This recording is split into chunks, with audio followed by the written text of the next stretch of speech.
KDMC panel क्रमांक 26 मधून भाजपचे उमेदवार मुकुंद पेडणेकर हे बिनविरोध विजय झालेले आहे। त्यांच्यासमोर शिवसेना उभाटा गटाचे राहुल भगत यांनी उमेदवारी अर्ज दाखल केला होता।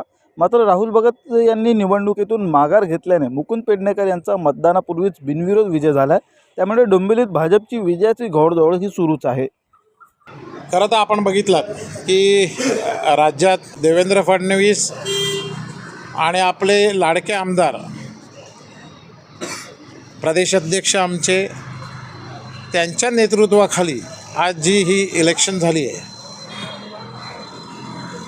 आम्हाला अगोदरच माहिती होतं की बऱ्याचशा भारतीय जनता पार्टीच्या ज्या उमेदवार आहेत हे बिनविरोध येतील। कारण दादांचं काम आणि दादांनी घेतलेली मेहनत आणि त्याचबरोबर त्यांच्याबरोबर नंदूदादा आमचे जिल्हा अध्यक्ष यांनी घेतलेली मेहनत आणि त्यांचं विजन हे अतिशय अगदी मनापासनं त्यांचे मी आभार मानतो। आणि खरंच आज या डोंबिवलीच्या जे मतदार आहेत त्यांचेही आम्ही आभार मानतो की त्यांनी मला पहिलाच आशीर्वाद दिलेला सगळ्यांनी की तुम्हाला कोणतीही इलेक्शन लढायची गरज लागणार नाही, तुम्ही बिनविरोध निवडून याल।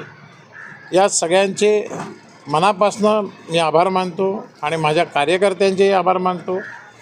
आपण बघाल तर आज 2 दिवसापूर्वीच फडणवीस साहेबांनी दादांचं कौतुक केलेलं आणि त्यांनी सांगितलेलं की एक हुशार आणि विजन असलेला असा नेता खरंच आमच्या डोंबिवलीला लाभला।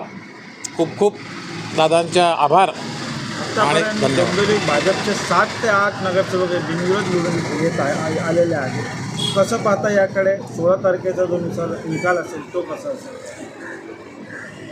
बघा, आज जे हे निवडून आलेले आहेत 3 वाजेपर्यंत आणखीन निवडून येतील आणि डोंबिवलीत युतीचा महापौर बसेल।